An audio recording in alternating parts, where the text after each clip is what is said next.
Hello everyone, welcome to Naira study hub. आप सब कैसे हैं? आई होप कि आप सभी बहुत अच्छे होंगे और अपनी स्टडी को भी बहुत अच्छे से कर रहे होंगे। फ्रेंड्स, मैं नायरा स्वागत करती हूँ आप सबका आपके अपने YouTube channel Naira study hub पर। आज हम लोग क्या डिस्कस करने वाले हैं, तो जैसा कि आप लोगों को पता है पवन सीरीज और इसमें जो सब्जेक्ट आपका सामाजिक अध्ययन का कक्षा शिक्षण हो जाता है उसके कुछ क्वेश्चंस को हम कंप्लीट कर चुके हैं और कुछ क्वेश्चंस अभी रह रहे हैं जिनको हम लोग कंप्लीट करेंगे। सो आप लोग वीडियो में लास्ट तक बने रहिएगा, वीडियो को बिल्कुल भी स्किप ना कीजिएगा क्योंकि हर एक चीज़ आप लोगों के लिए बहुत ही ज़्यादा इम्पॉर्टेंट हो जाती है, ठीक है ना। तो अगर अभी तक आप लोगों ने चैनल को सब्सक्राइब नहीं किया है तो प्लीज़ सब्सक्राइब कर लीजिएगा और बेल आइकन को प्रेस कर लीजिएगा और सेशन पसंद आए तो लाइक भी ज़रूर कीजिएगा। तो चलते हैं आज की सीरीज़ का फर्स्ट नंबर क्वेश्चन देख लेते हैं। क्वेश्चन आपका हो जाता है, हर्ष चरित के रचयिता थे हर्ष या बाणभट्ट या भवभूति या मातंग, कौन हो जाते हैं? तो हर्ष चरित के रचयिता जो हो जाते हैं वो बाणभट्ट हो जाते हैं। अगर बात की जाए तो हर्षचरित संस्कृत में लिखा गया काव्य हो जाता है। अगर आपसे पूछ लिया जाए कि हर्षचरित जो है उसके रचयिता तो बाणभट्ट हो जाते हैं, लेकिन ये किस भाषा में लिखा गया है? तो ये लिखा गया है संस्कृत भाषा में, ठीक है ना। अगर बात की जाए तो बाणभट्ट कन्नौज के सम्राट हर्षवर्धन के दरबारी कवि थे और हर्षचरित बाणभट्ट की पहली रचना हो जाती है। भाई अगर आपसे पूछ लिया जाए कि ये कौन सी रचना हो जाती है तो ये फर्स्ट रचना हो जाती है। तो इस तरह से आपका बा ऑप्शन राइट हो जाता है। अगले क्वेश्चन की तरफ चलते हैं। क्वेश्चन आपका हो जाता है, तराइन का प्रथम युद्ध हुआ 1191 ईस्वी में, 1197 ईस्वी में, 1199 ईस्वी में या 1194 ईस्वी में। तो तराइन का जो प्रथम युद्ध हो जाता है वो आपका हो जाता है 1191 ईस्वी में, ठीक है ना। और अगर बात की जाए कि तराइन का प्रथम युद्ध जो है वो किनके बीच में हुआ, यानी 1191 में तो हुआ,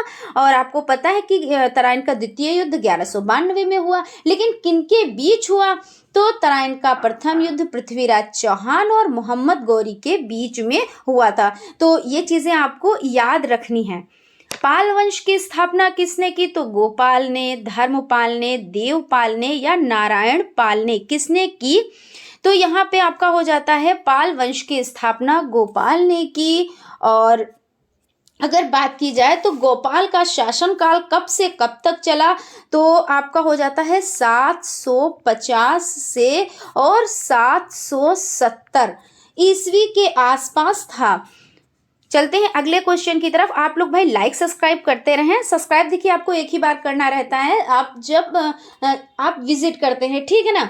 और अगर चैनल पे पहले से हैं तो आपने सब्सक्राइब कर रखा है। और इससे होता क्या है, सब्सक्राइब करने से आप कहते होंगे मैम रोज़ बोलती हैं सब्सक्राइब करना, तो ये होता है कि आपके पास नोटिफिकेशन पहुंच जाता है। और जब नोटिफिकेशन पहुंच जाता है तो आपको पता हो जाता है हाँ क्लास हमारे सम्मुख है, ठीक है ना। इसीलिए तो सब्सक्राइब किया जाता है, आपके नोटिफिकेशन के लिए, आप ही के लिए ये अच्छी चीज़ है।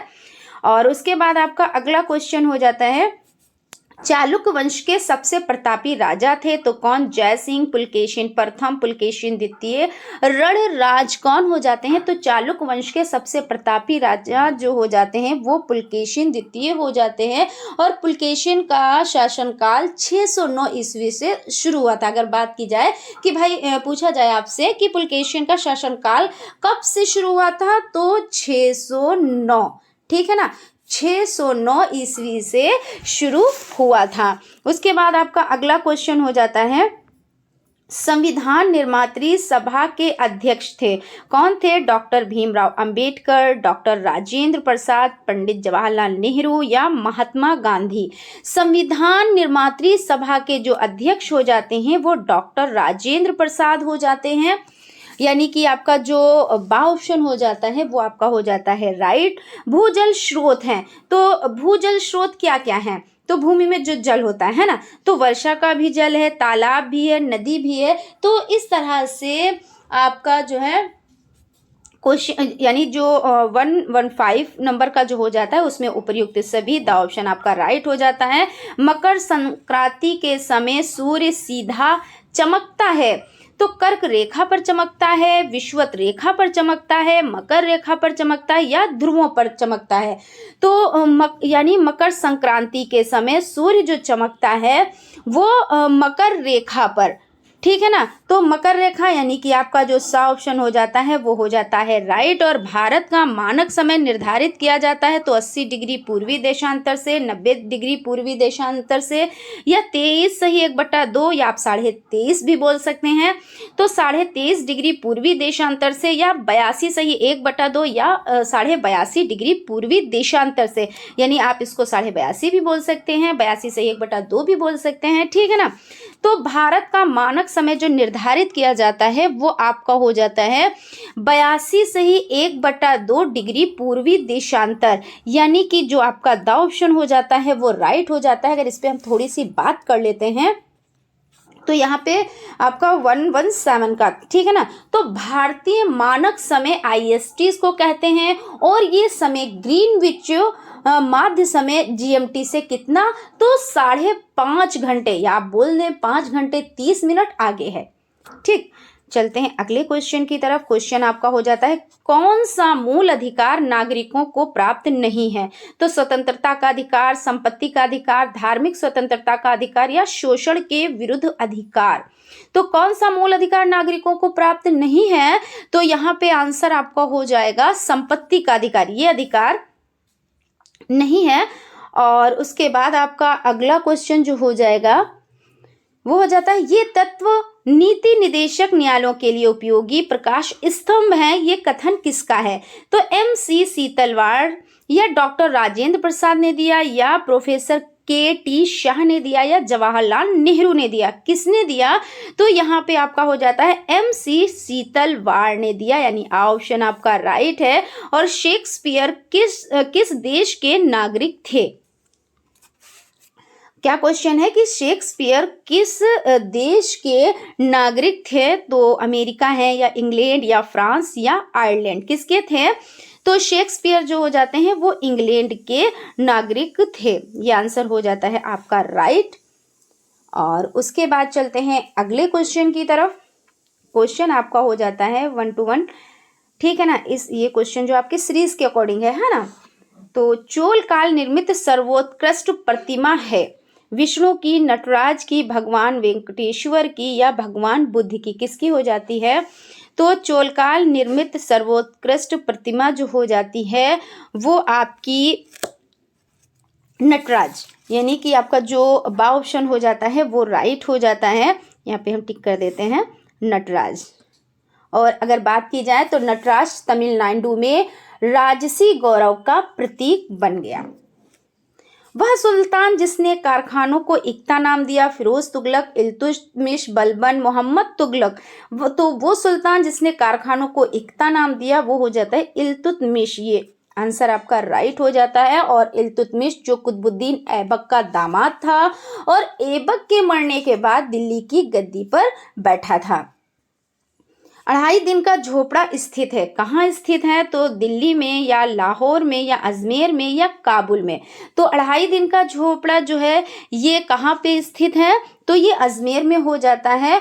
और अगर इस पे बात की जाए तो ये जो 2.5 दिन का झोपड़ा हो जाता है वो क्या है, वो एक मस्जिद है। और जिसे क्या किया गया, दिल्ली के पहले सुल्तान कुतुबुद्दीन ऐबक ने बनवाया था। और ये मस्जिद साल 1199 में बनी थी। कब बनी थी, तो 1199 में बनी थी, ठीक है। और हिजरी संवत चलाया गया तो बाबर द्वारा, हुमायूं द्वारा, अकबर द्वारा, शाहजहां द्वारा। तो हिजरी संवत कब चलाया गया, तो यानी हिजरी संवत चलाया गया किसके द्वारा। यहाँ पे क्वेश्चन पूछने का मतलब है किसके द्वारा चलाया गया है ना, कब चलाया गया सन नहीं पूछा है, किसके द्वारा चलाया गया है। तो बाबर द्वारा, हुमायूं द्वारा, अकबर द्वारा, शाहजहां द्वारा, किसके द्वारा चलाया गया। तो यहाँ पे आंसर आपका हो जाता है अकबर द्वारा, यानी कि जो आपका सा ऑप्शन है वो आपका हो जाता है राइट। 1 to 4 का। तो अगर हम बात कर लेते हैं तो कैलेंडर की शुरुआत अकबर ने 1583 ईस्वी में की थी और कैलेंडर पूरे मुगल साम्राज्य के लिए पेश किया गया था। और अगर इस कैलेंडर की खास बात किया तो कैलेंडर पहले से मौजूद जो था वो हिंदू और इस्लामी कैलेंडर का क्या था, तो मिश्रण था, ठीक है ना।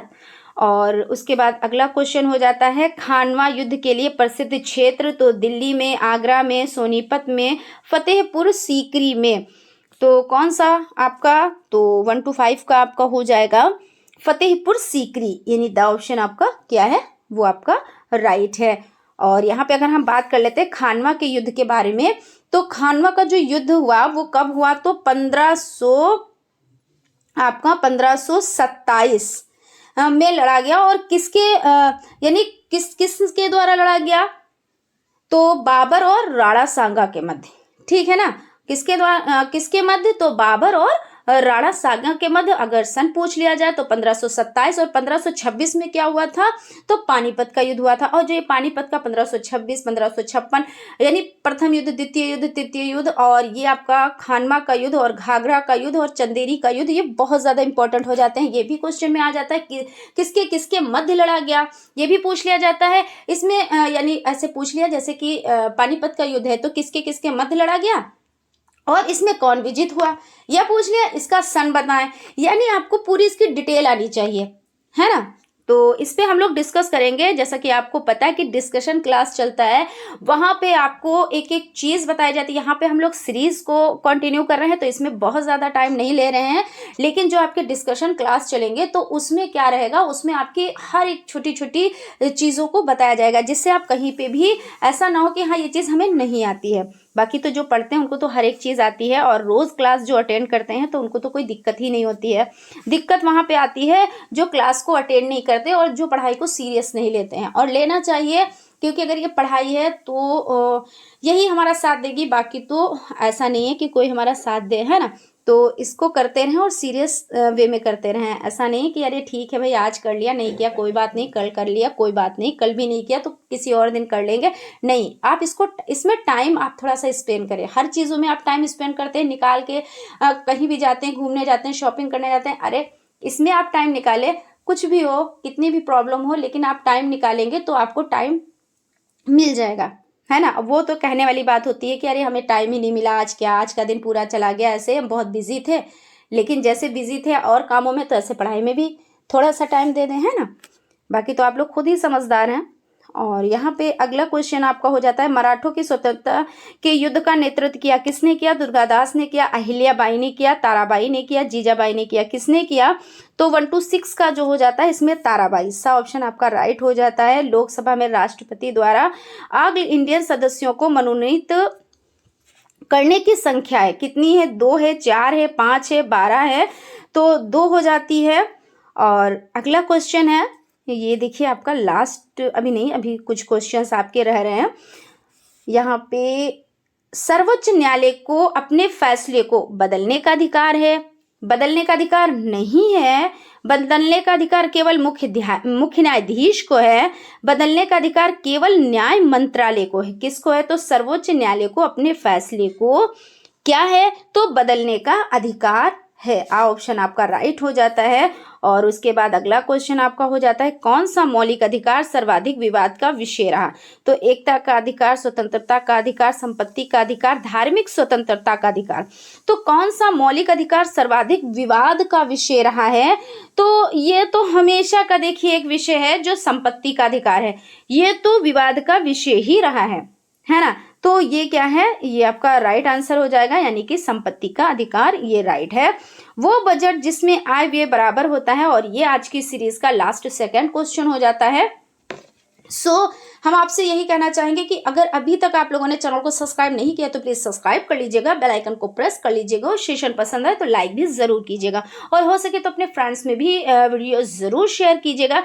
क्योंकि अब देखिए जो आपके एग्ज़ाम है उसकी डेट लगभग तो तय हो गई है, बस ये नहीं आया है कि किस डेट में होने हैं।